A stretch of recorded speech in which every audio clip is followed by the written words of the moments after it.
નમસ્કાર, આપ જોઈ રહ્યા છો સ્પાર્ક ટુડે ન્યૂઝ। થોડા દિવસ પહેલા ગત તારીખ 26/9/2024ના રોજ તમિલનાડુના મુસાફરોની બસ ભાવનગરના કોડિયાક ખાતે ભારે વરસાદના લીધે ફસાઈ હતી, જેની જાણ થતાં સ્થાનિક લોકોએ તમામ મુસાફરો સહિત સલામત બહાર કાઢ્યા હતા।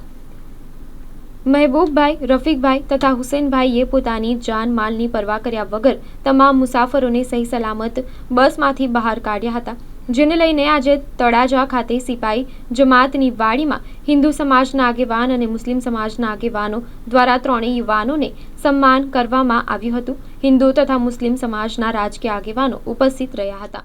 મંચ ઉપર વંદનીય આદરણીય તમામ મૌલાના સાહેબો, મંચ શોભાવતા તળાજાના સેવાભાવી રત્નો, મારી સામે બેઠેલા મારા વડીલો, મિત્રો, સૌને નમસ્તે। વર્ષો પહેલાં એક ગીત ગવાયેલું છે, ના હિન્દુ બનેગા ના મુસલમાન બનેગા, इंसान की औलाद है इंसान बनेगा।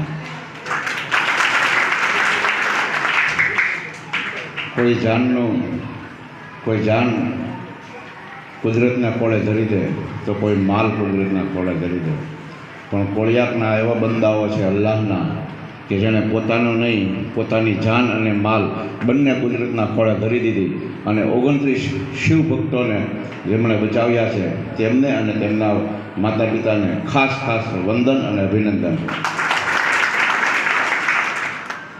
કોળિયાક માત્ર ભાવનગર જિલ્લા માટે જ નહીં, આ મુસ્લિમ પરિવાર અને ગામ સમસ્ત કોળિયાક અલ્લાહ પાકે અને જે કાંઈ આપ્યું હતું ને એના વિશ્વાસે ધરી દીધું કે ભગવાન કુદરત, તું જે કાંઈ પરિણામ આપ એ પરિણામ અમે ભોગવવા તૈયાર છીએ, પણ આ 29 બંદાઓને અમે, આ 29 શિવ ભક્તોને અમે જીવતા બહાર કાઢીશું।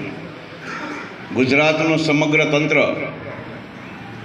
જ્યારે નિષ્ફળ ગયું ત્યારે આ બંદાઓએ તેમને પોતાના સાહસ અને શૌર્ય વડે જે 29 શિવ ભક્તોના જીવ બચાવ્યા છે